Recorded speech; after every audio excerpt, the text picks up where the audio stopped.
दोस्तों, जब हमारा मस्तिष्क अच्छे तरीके से काम करता है तो ही हम अच्छा सोच पाते हैं और जीवन में अच्छे अच्छे बदलाव भी ला पाते हैं। और जीवन में अगर आपको बड़े फैसले लेने हैं, मुश्किल हालातों से निपटना होता है, तो हमें मानसिक रूप से मजबूत होना बहुत ज्यादा जरूरी होता है। जरूरी नहीं कि आपकी जिंदगी में हर पल अच्छा ही होता रहे और आप तभी खुश रहे। कभी कभी आपकी जिंदगी में ऐसे वक्त भी आएंगे जहां पर आपको भारी मुसीबतों का सामना भी करना पड़ सकता है। ऐसे में कई बार होता है कि इंसान मुसीबतों का सामना करते करते अपने मुश्किल हालातों से लड़ते लड़ते अपने जीवन से हारने लगता है, लेकिन वहीं पर जो इंसान मानसिक रूप से मजबूत होते हैं वह इन मुश्किल हालातों से अपने कठिन समय से बाहर जरूर निकल आते हैं। तो दोस्तों, आज की इस वीडियो में हम अपने मुश्किल वक्त से बाहर कैसे आए इसी पर चर्चा करने वाले हैं। मैं 8 नियम बताने वाला हूं जिसे अगर आप जान और समझ लेते हैं तो यकीन मानिए आप अपने मुश्किल हालातों से जरूर बाहर निकल आएंगे और आप मानसिक रूप से एक मजबूत इंसान भी बन जाएंगे। तो मित्रों, आज की यह वीडियो बहुत ही महत्वपूर्ण होने वाली है, इसे छोड़कर कहीं जाएगा नहीं। मित्रों, एक बार एक बौद्ध महात्मा आश्रम में अपने शिष्यों को दिमाग के ऊपर कुछ प्रवचन दे रहे थे। गुरु कह रहे थे कि इंसान के मस्तिष्क के विचार कभी अच्छे होते हैं तो कभी बुरे होते हैं। अच्छे विचार जब उसके दिमाग में जन्म लेते हैं तो वह अच्छी और कल्याणकारी बातें सोचता है, लेकिन वहीं पर अगर बुरे और गलत भावनाएं जन्म लेती हैं तो उससे उसका पतन होता है। तभी उन्हीं में से एक राजवंत नाम का शिष्य खड़ा होता है और गुरु से पूछता है कि गुरुवर, क्या कुछ ऐसा तरीका आप बता सकते हैं जिससे कि हम अपने मस्तिष्क को मजबूत और ताकतवर बना सकते हैं, खुद को मानसिक रूप से मजबूत बना सके। गुरु कहते हैं कि अवश्य मैं बताऊंगा, लेकिन उससे पहले मैं कुछ बातें मन पर बता रहा हूं जिसे तुम लोग ध्यान पूर्वक सुनना, तभी जाकर के हम बताएंगे कि मानसिक रूप से मजबूत कैसे बने। तभी तुम सब इस बात को बड़ी ही आसानी से समझ पाओगे। गुरु कहते हैं कि जब भी हम कुछ सोचते हैं तो सबसे पहले वह विचार हमारे मस्तिष्क में जन्म लेते हैं और उसी के अनुरूप हमारा पूरा शरीर कार्य करने लगता है। मान लो कि आप कुछ दुख भरी बातें सोचते हैं तो आप बिल्कुल शिथिल होते चले जाते हैं, आपके शरीर की ऊर्जा कम होने लगती है। लेकिन वहीं पर अगर आप कुछ उत्साह भरी बातें सोचते हैं तो आपके शरीर के अंदर असीमित ऊर्जा बहने लगती है, आप वाकई में ऊर्जावान दिखाई देने लगते हैं। आप यह अनुभव खुद कर पाएंगे कि जब आप खुशी होते हैं तो आपके शरीर के अंदर बहुत ऊर्जा आ जाती है, आपका रोम रोम खिल उठता है। ऐसा इसलिए हुआ क्योंकि आपने अपने दिमाग में कुछ जोश भरी बातें सोची। शरीर तो वही है आपका, लेकिन जब आप दुखी होते हैं तो आपका शरीर बिल्कुल ऊर्जा विहीन हो जाता है, लेकिन जब आपके विचार जोश भरे वाले होते हैं तो आपका शरीर खिल उठता है। यानी हमारा शरीर किस तरीके से काम करेगा यह सब हमारे मस्तिष्क में उत्पन्न हो रहे विचारों पर निर्भर करता है। अब तुम सबको मेरी बातें बहुत ही अच्छे तरीके से समझ में आएंगी। अब हम बताने जा रहे हैं कि मानसिक रूप से हम मजबूत कैसे बने। गुरु कहते हैं कि मैं तुम सबको 8 तरीका बताऊंगा, अगर आप उन 8 तरीकों को अपने दिमाग में लाएं, वैसा ही सोचते हैं तो यकीन मानिए आपका शरीर भी वैसा ही काम करने लगेगा। जैसा कि मैं पहले बता चुका हूं कि जब आप दुखी होते हैं तो आपका शरीर ऊर्जा विहीन होने लगता है, लेकिन जब आप खुश होते हैं आपके दिमाग में अच्छा विचार आया और आप खुश हो गए तो आपके शरीर में अच्छी ऊर्जा बहने लगती है। इसका मतलब यह है कि अगर हम वह 8 तरीका जान ले और वही हम अपने दिमाग में सोचे तो हमारा शरीर भी ऊर्जा और जोश से भर जाएगा, अर्थात हम मानसिक रूप से मजबूत बन जाएंगे। और वास्तव में जब आप मानसिक रूप से मजबूत बन जाएंगे तो आप मुश्किल हालातों का सामना बड़ी ही आसानी से कर लेंगे। गुरु कहते हैं कि शिष्यों, मानसिक रूप से मजबूत बनने का पहला नियम है जो हो चुका है उसकी परवाह करना छोड़ दो। गुरु कहते हैं कि शिष्यों, मुझे यह बताओ कि सूर्य किस दिशा में उगता है। तो सभी शिष्यों ने एक साथ जवाब दिया कि गुरुजी, सूर्य पूर्व दिशा निकलता है। फिर गुरुजी ने कहा कि अगर मैं यह कहूं कि सूर्य पश्चिम दिशा से निकले तो क्या वह निकलेगा? सभी शिष्य कहते हैं कि बिल्कुल नहीं गुरुवर, सूर्य तो पूर्व दिशा से ही निकलेगा, हम उसके स्थान को, उसके जगह को बदल नहीं सकते हैं। फिर गुरु कहते हैं कि मान लो बारिश का मौसम है और अगर मैं यह बोलूं कि बारिश बंद हो जाए तो क्या हमारे बोलने से बारिश बंद हो जाएगी? शिष्य कहते हैं कि नहीं गुरुवर, वह तो मौसम में बदलाव की वजह से होगा, जब मौसम में बदलाव होगा तो बारिश बंद हो जाएगी। फिर गुरुजी कहते हैं कि अगर मैं तुम लोगों से यह कहूं कि ठंडी के मौसम में गर्मी पड़ने लगे तो ऐसा होने वाला तो नहीं है? शिष्य कहते हैं गुरुवर, आप ठीक कह रहे हैं, यह कभी नहीं हो सकता कि ठंडी के मौसम में गर्मी पड़े और गर्मी के मौसम में ठंडी पड़ने लगे। यह मौसम तो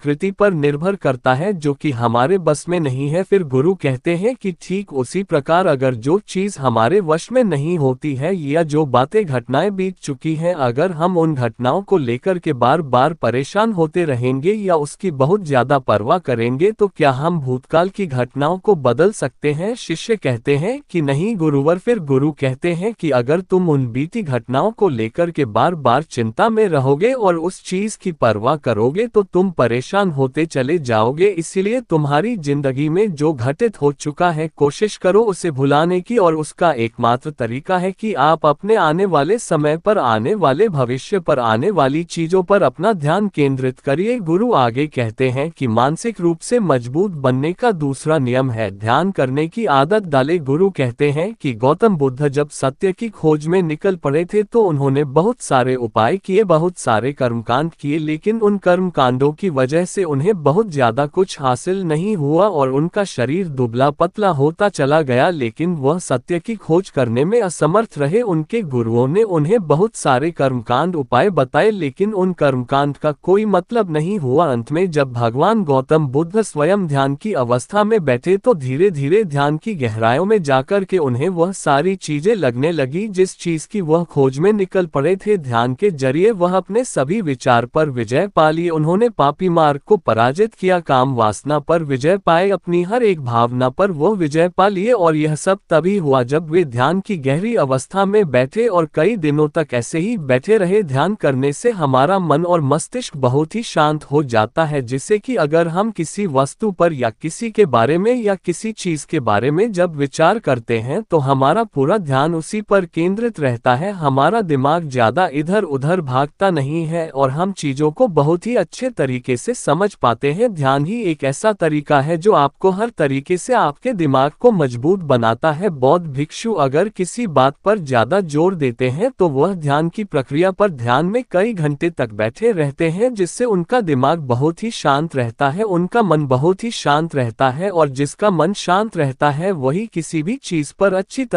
तरीके से विचार कर सकता है, अर्थात वह मन और मस्तिष्क दोनों से मजबूत होता चला जाता है। ध्यान करने से आपकी सारी वासनाएं आपके नियंत्रण में रहेंगी, आप अपनी इच्छा अनुसार अपनी वासना को अपने वश में किए रहेंगे। गुरु आगे कहते हैं कि मानसिक रूप से मजबूत बनने का तीसरा नियम है बहुत ज्यादा किसी से उम्मीद मत रखना। गुरु ने कहा कि तुम सब अपनी मर्जी से जन्म लिए हो, अपनी मर्जी से ही गर्भ का चुनाव किए हो, लेकिन इंसान जन्म लेने के बाद वह यह सब भूल जाता है कि उसे क्या करना क्या नहीं, वह किस लिए जन्म लिया था, और जन्म लेने के बाद वह तमाम तरह की वासनाओं से ग्रसित हो जाता है। इस संसार की मोह माया में वह बहुत ज्यादा परेशान हो जाता है, वह खुद को जान ही नहीं पाता, वह खुद को भूल जाता है, और यही वजह रहती है कि वह तरह तरह के लोगों से अपनी बहुत ज्यादा उम्मीदें लगा बैठता है। उम्मीदें दुख का कारण बनती हैं। जिस भी व्यक्ति वस्तु से आपकी उम्मीदें ज्यादा बढ़ जाएंगी, आने वाले समय में सबसे ज्यादा दुख आपको उसी से मिलने वाला है, क्योंकि उम्मीद पर होती है दुख भी वहीं पर होता है, क्योंकि आप किसी से बहुत ज्यादा उम्मीद लगा लिए और वह व्यक्ति आपकी उम्मीदों पर खरा नहीं उतरा तो सबसे ज्यादा दुख आपको उसी से होने वाला है, क्योंकि जब उम्मीद टूटती है तो दुख बहुत ज्यादा होता है। इसलिए इस सांसारिक, इस भौतिक जीवन में बहुत ज्यादा उम्मीद और बहुत ज्यादा मोह किसी भी व्यक्ति से मत करना। तभी एक शिष्य उठ खड़ा होता है और कहता है कि गुरुवर, हम बिना उम्मीद से, बिना आशा से कैसे जी सकते हैं? हम सबके मन में रहता है कि मुझे यह चीज करनी है, मुझे वह चीज करनी है, मुझे जीवन में ऊंचाइयों को हासिल करना है। बिना उम्मीद के तो हम लोग जीवन में आगे बढ़ ही नहीं सकते। गुरु ने कहा कि कुछ पाने की लालसा, कुछ बड़ा बनने की लालसा जीवन में जरूर आपको ऊंचाइयों तक ले जाएगी। कुछ बड़ा बनने के लिए लालसा खुद से होती है, ना कि किसी व्यक्ति वस्तु विशेष से। मैं यहाँ पर लोगों के बारे में बात कर रहा हूँ कि अगर तुम यह सोचो कि मेरा दोस्त मेरे साथ हमेशा खड़ा रहेगा या मेरे लिए मेरे साथ हमेशा खड़ा रहेगा, या आप जो सोचे वह सामने वाला इंसान आपके लिए वैसा करे, तो यह सभी चीजें बहुत ज्यादा उम्मीद और मोह को बढ़ावा देती है। बहुत ज्यादा उम्मीद किसी से मत रखना। खुद से उम्मीद रखोगे तो दुख बहुत ज्यादा नहीं होगा, लेकिन अगर दूसरों से उम्मीद रखोगे और वह उम्मीद पूरी नहीं हुई तो दुख बहुत ज्यादा होगा। कई बार होता है कि माता पिता जो अपने जीवन में हासिल नहीं कर पाए, वह चाहते हैं कि वह चीज उनके बच्चे हासिल करें, वह सारा भार अपने बच्चों पर ला देते हैं, बच्चे उनके हिसाब से चले, वह उनकी उम्मीदों को पूरा करे। उन्होंने ने जो अपने जीवन में हासिल नहीं कर पाया वह काम अब उनके बच्चे करें, और लगभग इस समय तो सभी के माता पिता यही कह रहे हैं। बहुत कम लोग होते हैं जो अपने बच्चों को आजाद रखते हैं। मेरी सभी से गुजारिश है कि अपनी उम्मीदों का पहाड़ अपने बच्चों पर न थोपे। गुरु कहते हैं कि मानसिक रूप से मजबूत होने का चौथा नियम है कि पहली बार में ही किसी काम एग्जाम में फेल होने से डरो मत। गुरु आगे कहते हैं कि शिष्यों, अगर डर तुम पर हावी हो जाएगा तो तुम अवश्य असफल हो जाओगे। अपनी जिंदगी में वह इंसान सबसे ज्यादा असफल होता है जिसे अपने लक्ष्य को पाने का डर रहता है। अगर डर तुम्हारी जिंदगी में बढ़ गया तो तुम्हें वह असफलता की तरफ जरूर ले जाएगा, क्योंकि डर तुम्हारे आत्मबल को, तुम्हारे आत्मविश्वास को डगमगा देगा, कमजोर कर देगा। और तुम्हारा आत्मबल, तुम्हारा आत्मविश्वास कमजोर हो जाएगा तो तुम निश्चित ही अपने लक्ष्य को पाने में असमर्थ महसूस करोगे और यही असमर्थता तुम्हें असफलता की तरफ ले जाएगी। इसलिए जीवन में जब तुम अपने लक्ष्य की प्राप्ति के लिए आगे बढ़ो तो मन में किसी भी चीज की शंका मत रखो कि मैं फेल हो जाऊंगा, अगर यह नहीं हुआ तो यह हो जाएगा। यह सब बातें अपने दिमाग में मत लाओ, क्योंकि यह सभी बातें आपको डर की तरफ ले जाएंगी और जब डर बढ़ेगा तो तमाम शंका आपके दिमाग में पैदा होगी। आपको घबराहट भी हो सकती है, आपको नींद नहीं आएगी, रात को बेचैन मन होने लगेगा, क्योंकि आपका डर आपको असफलता की तरफ ले जा रहा है। और जब असफलता का विचार आपके दिमाग में आएगा तो आप और ज्यादा डरने लगेंगे। इसलिए जीवन में जब आप लक्ष्य की प्राप्ति के लिए आगे बढ़ जाओ तो मन में कोई शंका मत रखो, सिर्फ और सिर्फ अपने काम करने पर ध्यान दो। जब तुम काम करने पर ध्यान दोगे तो तुम कभी डरोगे नहीं, क्योंकि तुम अपने लक्ष्य की प्राप्ति के लिए काम कर रहे हो, उसके लिए जुट गए हो, तो तुम्हारा डर खत्म हो जाएगा। और जब डर खत्म हो जाएगा तो तुम जरूर सफल हो जाओगे। गुरु आगे कहते हैं कि 5वां नियम है मानसिक रूप से मजबूत बनना। वह यह है कि जिंदगी में कभी भी खुद को कोसो नहीं। गुरु कहते हैं कि जो इंसान जितना ज्यादा संघर्ष करता है वह उतना ही मजबूत बनता चला जाता है। जितना ज्यादा तुम मजबूत बनोगे उतना ही ज्यादा तुम काबिल होते चले जाओगे। इसलिए अगर तुम किसी भी चीज में असफल भी हो जाते हो या कोई चीज तुम्हारी इच्छा के अनुसार नहीं हुई या तुमने कुछ ऐसा कार्य किया जैसा नहीं करना चाहिए था और इन सब बातों को लेकर के अगर तुम पछता रहे हो, खुद को कोस रहे हो, तो यह तुम्हें मानसिक रूप से कमजोर करता चला जाएगा, क्योंकि खुद को कोसना बहुत ज्यादा खतरनाक होता है। यह आपके दिमाग की क्षमता को कम कर देगा, आपकी सोचने समझने की शक्ति को कम कर देगा, आपके आत्मबल, आपके आत्मविश्वास को कम कर देगा। इसीलिए जीवन में कभी भी किसी भी कार्य के लिए खुद को कोसना नहीं, क्योंकि अगर वह कार्य तुमसे नहीं हुआ है या जो तुम सोच रहे हो वह जिंदगी में नहीं कर पाए तो इसका मतलब यह नहीं है कि तुम असफल ही हो गए। अगर मैं ये कहूं कि यह सामने वाला आम का पेड़ है, इस पर सबसे पहले कौन सा जानवर चढ़ेगा? हाथी चढ़ेगा, बंदर चढ़ेगा या फिर गिलहरी और या फिर शेर? तो सभी शिष्यों ने कहा कि गुरुवर इस पर तो गिलहरी और बंदर सबसे पहले चढ़ जाएंगे। तभी फिर गुरु कहते हैं कि तो अगर यह हाथी सोचे कि मैं इस पेड़ पर नहीं चढ़ पाया, अगर वह खुद को कोसने लगे तो क्या यह सही है? शिष्य ने कहा कि गुरुवर यह तो गलत बात है, क्योंकि हाथी तो कभी भी पेड़ पर चढ़ ही नहीं सकता, हाथी तो पेड़ पर चढ़ने के लिए बना ही नहीं है। गुरु कहते हैं कि ठीक इसी प्रकार हर एक व्यक्ति का काम करने की कला का, दिमाग का अलग अलग महत्व होता है। कोई किसी कार्य में माहिर होता है तो कोई किसी कार्य में, बस हमें इसी को समझने की जरूरत होती है। जरूरी नहीं कि दुनिया के लोग जैसा कर रहे हैं तो तुम भी वैसा करो, तुम अपनी प्रतिभा के हिसाब से कार्य को करो। अगर तुम अपनी प्रतिभा के हिसाब से करोगे तो तुम उसमें जरूर सफल होगे। गुरु आगे कहते हैं कि मानसिक रूप से मजबूत बनने का 6वां नियम है अपनी ऊर्जा को व्यर्थ में बर्बाद मत करो। गुरु कहते हैं कि तुम सबके अंदर अभी बहुत ऊर्जा है, कभी भी अपनी ऊर्जा को गलत कार्यों में, गलत लोगों पर बर्बाद मत करना, क्योंकि अगर तुम अपनी ऊर्जा को बर्बाद करोगे तो वह तुम्हें बर्बादी की तरफ ले जाएगी। इसलिए अपनी ऊर्जा को अपने लक्ष्य में लगाओ, क्योंकि अभी तुम सबके पास बहुत ज्यादा ऊर्जा है। अगर तुम सब पूरी ऊर्जा के साथ अपने लक्ष्य पर जुड़ जाओगे तो तुम जरूर सफल हो जाओगे। लेकिन अगर तुम ऊर्जा को गलत जगह पर लगा रहे हो तो तुम्हारी ऊर्जा बिखरने लग, और जब ऊर्जा बिखरने लगेगी तो तुम कभी भी अपने लक्ष्य को प्राप्त नहीं कर पाओगे। गुरु आगे कहते हैं कि मानसिक रूप से मजबूत बनने का 7वां नियम है सुनो सबकी लेकिन करो अपने मन की। गुरु कहते हैं कि शिष्यों, पहले ध्यान से तुम यह पता करो कि तुम्हारे अंदर कितनी क्षमता है। अगर तुम सबको अपनी क्षमता के बारे में पता है तो तुम अपनी क्षमता के हिसाब से कार्य को करो। भले लाखों लोग तुमसे यह बोले कि तुम इस कार्य को नहीं कर सकते हो, उस कार्य को नहीं कर सकते हो, तो तुम कभी भी उन पर भरोसा नहीं करना या उनके हिसाब से मत चलना, क्योंकि शरीर तुम्हारा अपना है। तुम्हें खुद के बारे में सबसे ज्यादा तुम ही जान पाओगे, कोई दूसरा तुम्हारे बारे में तुमसे ज्यादा नहीं जान पाएगा। तुम सबको अपने अपने बारे में पता होगा, अपनी अपनी क्षमता के बारे में पता होगा कि तुम इस कार्य को या किसी भी कार्य को कैसे कर सकते हो। कोई किसी कार्य को बहुत जल्दी कर सकता है तो कोई थोड़ा समय लगा सकता है। यह सब बातें तुम सबको खुद के बारे में सबसे ज्यादा तुम ही को ही पता होगी। इसलिए तुम्हारे अंदर जो क्षमता है अपनी क्षमता के हिसाब से ही अपने कार्य का चुनाव करो, और जब तुम अपनी क्षमता के हिसाब से कार्य को करोगे, खुद के अंदर की आवाज को सुनोगे, तो तुम जीवन में जरूर आगे जाओगे। कई बार होता है कि लोग खुद की क्षमता को पहचानता ही नहीं, जैसा दूसरे लोग कह रहे हैं वह वैसा ही करने लगते हैं और अपनी जिंदगी का ढेर सारा समय यूं ही बर्बाद कर देते हैं। उनसे ऐसा काम करने को कहा गया था तो वह भी वैसा ही काम करने में जुट गए, बिना सोचे समझे कि उनकी क्षमता कितनी है या उनकी प्रतिभा उस कार्य में है कि नहीं। तो ऐसे लोग कभी भी अपने लक्ष्य को प्राप्त नहीं कर सकते, क्योंकि जो इंसान अपनी खुद की क्षमता को नहीं पहचान पाएगा वह जीवन में कभी भी सफलता अर्जित नहीं कर पाएगा। यह शरीर तुम्हारा है, यह दिमाग तुम्हारा है, सोचने से समझने की शक्ति भी तुम्हें ही तय करनी है। तू पता होना चाहिए कि तुम्हारा शरीर कितना मजबूत है, कितना ताकतवर है और इसमें कितनी क्षमता है। और अगर क्षमता आता नहीं है तो अपने शरीर की क्षमता को बढ़ाने की कोशिश करिए और खुद के अंदर की खुद की भावनाओं को सुनने का प्रयास करिए और अपनी क्षमता के हिसाब से आगे बढ़। फिर गुरु आगे कहते हैं कि मानसिक रूप से मजबूत बनने का 8वां नियम है बोलना कम करो और अपने कार्य पर ध्यान दो। गुरु आगे कहते हैं कि जो इंसान बहुत ज्यादा बोलता है वह अपनी ऊर्जा को यूं ही नष्ट करता रहता है, क्योंकि जो बोलता ज्यादा है वह सोचता कम है, क्योंकि उसने अपनी सारी की सारी ऊर्जा बोलने में खपत कर दी तो वह सोचेगा क्या, उसे सोचने का समय ही नहीं मिल पाया। लेकिन जो इंसान कम बोलता है उसे सोचने का समय ज्यादा मिल जाता है, और जब तुम किसी बात पर या किसी तत्व पर ज्यादा विचार करोगे तो जाहिर सी बात है कि तुम्हारे दिमाग में तमाम विचार आएंगे और वह विचार ही तुम्हें सफलता की तरफ ले जाएंगे। गुरु कहते हैं कि शिष्यों, अगर मैं तुमसे कुछ सवाल पूछता हूं तो सबसे पहले तुम सोचते हो, तुरंत बोल तो नहीं देते। लेकिन अगर कोई यहाँ बैठा है और वह अपने साथी से बात कर रहा है, अपने दूसरे गुरु भाइयों से बात कर रहा है, तो वह कभी हमारी बात पर ध्यान नहीं दे पाएगा और जब हम प्रश्न पूछेंगे तो उसका गलत जवाब वह दे देगा, क्योंकि वह बोलने में अपनी ऊर्जा व्यर्थ कर रहा है, वह हमारी तरफ तो ध्यान दिया ही नहीं। लेकिन जो शिष्य शांत है, हमारी बात को ध्यान से सुन रहा है, तो वह सोच विचार करके पूर्ण तरीके से उत्तर देगा और उसके उत्तर भी सही होंगे। इसलिए शिष्यों, कम बोलने का अभ्यास करो। जब तुम कम बोलने का अभ्यास करोगे तो तुम किसी भी बात पर, किसी भी तथ्य पर ज्यादा विचार कर पाओगे, तो जाहिर सी बात है कि समस्या का समाधान जरूर निकल कर आएगा और कम बोलने से तुम्हारी ऊर्जा की भी बचत होगी, उस ऊर्जा को सोचने में लगाओ। गुरु कहते हैं कि शिष्यों, यह थे मानसिक रूप से मजबूत बनने के 8 नियम। अगर तुम सब यकीन के साथ इन 8 नियमों का पालन अपनी जिंदगी में करते हो तो तुम मानसिक रूप से अवश्य मजबूत बनोगे। फिर कोई परेशानी, कोई भी रुकावट तुम्हारी जिंदगी में नहीं आने वाली है। कोई समस्या भी आएगी तो तुम उसका डटकर सामना भी कर पाओगे। सभी शिष्य गुरु की बात को सुन, समस्या भी आएगी तो तुम उसका डटकर सामना भी कर पाओगे। सभी शिष्य गुरु की बात को सुनकर के उनका कोटि कोटि नमन करते हैं और वे लोग समझ जाते हैं कि मानसिक रूप से मजबूत बनने के ये 8 नियम उनकी जिंदगी में कितने हितकारी साबित होने वाले हैं। वह सभी गुरु को प्रणाम करते हैं और उस दिन की शिक्षा भी पूरी हो जाती है। सभी लोग अपने आश्रम में चले जाते हैं। तो दोस्तों, उम्मीद है इस वीडियो से आपको काफी कुछ सीखने को मिला होगा, और अगर कुछ सीखने को मिला हो तो हमारे इस वीडियो को लाइक, शेयर और बुधा स्टोरियन चैनल को सब्सक्राइब जरूर कर लीजिएगा और साथ ही कमेंट में नमो बुधाय जरूर लिखिए।